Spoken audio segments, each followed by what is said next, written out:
Welcome to Zero to Hero, our special edition covering the Lean Canvas model. So we're going to have multiple videos breaking down the Lean Canvas model, which if you're unfamiliar with, you need to check out our overview episode, which should already be up. And but in this one, we're going to be jumping into what are customer segments, why do you need to know them, why is it important that you know them for your business. So you listen up, listeners. You, specifically you. We're talking to you. Especially you. You know who you are. Listen. So what's a customer segment, question mark? It's a good question, Chris. That's why we're asking it. So the way I think of a customer segment, it's kind of like a pizza. And what if you were to slice it into different pieces? But you have, if you have like your boyfriend or your girlfriend, your husband or wife, and you got half of this side of the pizza, it's pepperoni, and the other half of the pizza is all hardcore Anchovies. vegetarian or anchovies. And we got one little weird slice of anchovy for Chris over there. And the people that would be eating the different pieces of that pizza are different customer segments. So they have different wants, they have different hopes, they have different dreams. And you can probably extrapolate other things based off of those pizza people, based off the fact of what they like. So anchovy person probably likes other seafood, so that's interesting. What else can we imagine from them? Or the veggie person, they're like, oh, maybe they don't just love vegetables, but they want to be healthy. Or maybe they are also, don't eat meat in general, or maybe they're just on a special kick. But it gives us a starting point to imagine, those different people. And so the pepperoni, So when you're looking at your own business, obviously you need to know who you're selling to, because if you don't, you're not going to do a good job at advertising to them. And determining your customer segments really leads into the problem that you're solving, which is, the next couple of steps in the Lean Canvas model. For Be Caffeinated, for example, which is a drive-through coffee shop that we own in Chattanooga, when we opened our very first location in Red Bank, we were pretty convinced that because it was so close to a road called Ashland Terrace, which is a pretty common way for people to go to work, we thought that a large portion of our sales would come from kind of white collar, blue collar workers on the way to work. Then we actually opened in Red Bank, and we, 3 months in, realized that a large portion of our customers were like just people that lived in Red Bank and were in the neighborhoods, and it was still people going on their way to work, but not as many. We weren't drawing as many people from Ashland Terrace on their way to their commute. It was actually just people coming from Red Bank to there and then out to where they were going. So that kind of changes it changed how we started marketing. We got a billboard that tried to redirect people from Ashland Terrace and then stopped using that when we realized that wasn't as much of our demographic. We really Red Bank embraced us. So then we started embracing Red Bank as much as we could. And that really paid off both, monetarily, and also just, we really feel like we're a part of the community there now. So if we hadn't been paying attention or even just been self-aware enough to say, hey, maybe the thing that we assumed may not be right, or just listening and seeing what's going on, then we wouldn't have changed our marketing. And when we opened other shops later, we were able to be a little more less assuming and more open to, okay, what's actually going to happen here. So yeah, and when you're making your customer segments, they often can go far beyond the typical demographics that you think of. Location, lifestyle, all kinds of different things can play a factor. Yeah, hobbies. Yeah. You got to keep in mind, like Chris was saying, we expected that people would be coming from one way going to work, and so they were coming from a whole different way. Or we might have customers instead who they're coming into the coffee shop because they're coffee snobs. They really enjoy visiting coffee shops, and they want to have a very particular kind of experience. Or you have other customers who they're coming to your coffee shop just because they like the community they're in and they want to support a local business. All of those people have something different that they're looking for, and yet you have to play to that. And I think 3 important concepts to think about when you're doing this, and it's kind of, deep diving. But one is your target market or key demographics, which we're talking about right now. 2 is your brand pillars, which are basically I'll let them explain it better in a minute, but basically the key core values of your business and why you do what you do and how you convey that to people. And then 3 are your brand archetypes of the business, which is basically, how does your business or brand relate to the world, or how do they interact with the world? It's almost like a personality test, but for your business.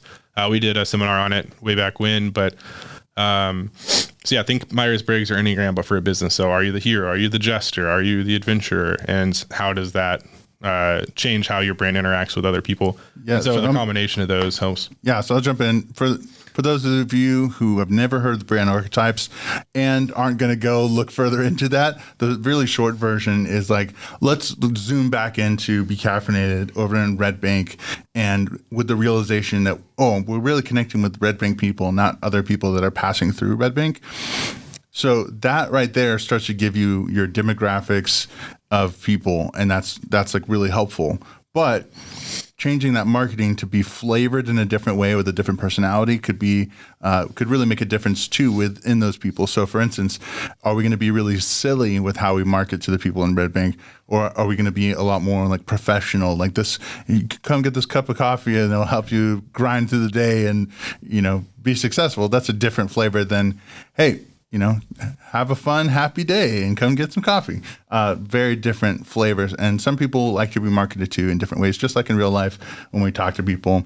Some people really appreciate just a blunt seriousness, and other people just love a little ease into a happy joke here and there. And that's why developing your why is so important, which we'll get to way later in the series. But if you don't know who you are, then you don't know how to interact with other people. And we had a good conversation the other day with someone where, so I myself, if you know me, you know that I always wear a hat. I always wear chacos, usually in basketball shorts. That's just my thing. I'm a small business owner, so I don't have anyone telling me how to dress, which is, not always great. But when the running joke for my baristas is if they see me dressed up and not wearing chacos, they know that I have like an important meeting or an event that day. And we had a conversation with a client the other day where they felt like they were on Instagram, they were one business or brand, and on Facebook they were another, and they didn't know how to interact with that, deal with that. And then if they felt kind of guilty about it, it seemed like. And so I kind of shared, I was like, first off, you're going to have people on Instagram and Facebook that are different people, different demographics, but just because you kind of posit yourself differently on those, you're not being disingenuous and you're not lying. It's just two different aspects of your personality. Like when I dress up, it's still me. It's still Christopher. It's just a different version of how I'm, putting myself out there versus the entrepreneurial Christopher. And I just know how to interact in those different times. So it's the same for your business. So when you have your different customer segments, knowing how to interact with them is important. And a lot of this is actually getting into channels and other stuff. But the main purpose is with customer segments is who are you providing value for? Who are you creating this product or service for? Who's going to be buying your stuff, and who's going to care about you you selling your stuff? For ourselves, again, at Be Caffeinated, before we even opened, we'd worked out a deal with the Chattanooga Football Club, and their fans are called the Chattahooligans.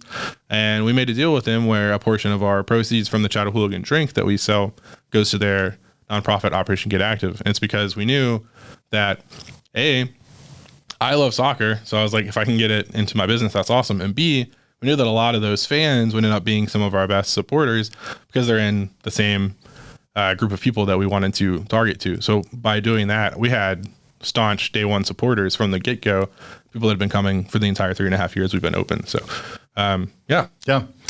And I wanted to mention too, with creating your market segments, the easiest way you're going to get to do that is just talking to your customers, talking to them, actually engaging with them and finding out what kind of people they are. And most importantly, beyond just talking to them, listening to them and hearing what things they talk about and what things they're interested in. Awesome. All right. I'm going to say one last thing, and then maybe we can all just give one quick tip to help people as they're figuring out their own customer segments. So I got mine. Chris has got his. Nick's got his. Okay, I'll start off. I'll go first. And so for mine, the biggest tip I have is to be flexible with your customer segments. You might think that what your business is going to speak to certain customer segments, but you may find out you're totally wrong. Like maybe your ego wants a certain vibe of people that's what you maybe think of yourself as or hope to think of yourself as, but you may be attracting a totally different group, which is awesome. And you just have to be willing to go with the flow with that and say, cool, I never thought that my product I thought was going to be great for hipster people is just going to really connect with a bunch of, people chilling out in their 60s and 70s, having a good time. But hey, be grateful for the customer segments you get. And that's my tip. Mine would be think of Joe. Literally make up a person who basically is what you envision is like this customer segment for your brand. And when you're thinking of like how you want to market to that person, just ask yourself, what would Joe like? WWJL. Yeah, those are called brand personas, right? Yeah, Google brand persona. Really fun thing. Our go-guy, Dylan, worked with some legal cannabis brands, and their two brand personas were Mary and Jane, which is That's pretty good. so good. Even just on a branding perspective, just sharing that story is like really good for me. Anyways, mine, let me remember it real quick because I got distracted. When you figure out who your customers are, a lot of business owners are going to fall into the trap of trying to make everyone be who they want to sell to. And first of all, you can't make everyone happy. I'm going to go ahead and tell you that. You're going to get 1-star reviews. Whether it's your fault or not, doesn't matter. It's going to happen.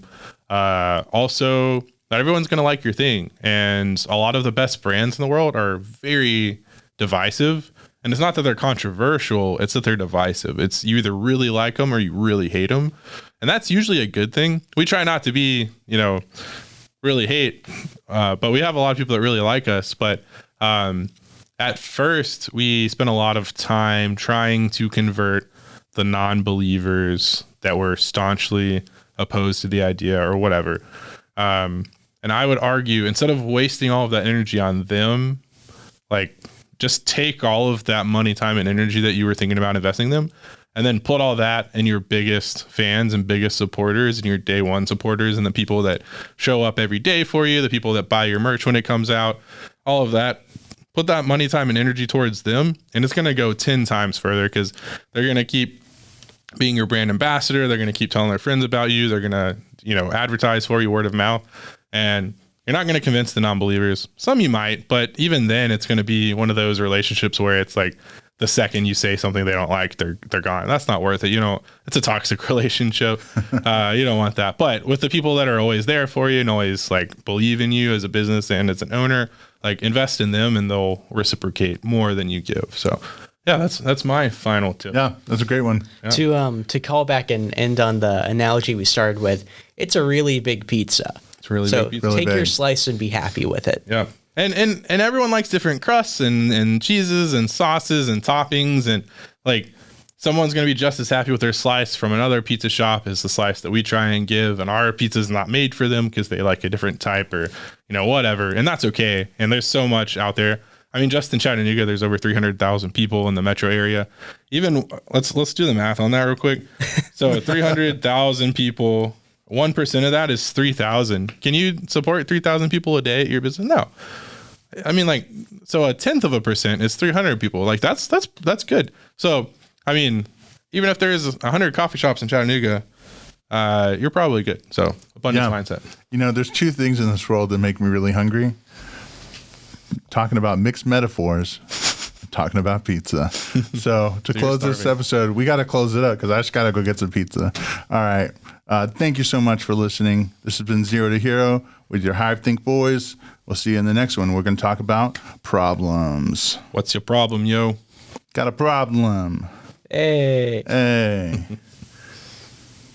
bye. we did it.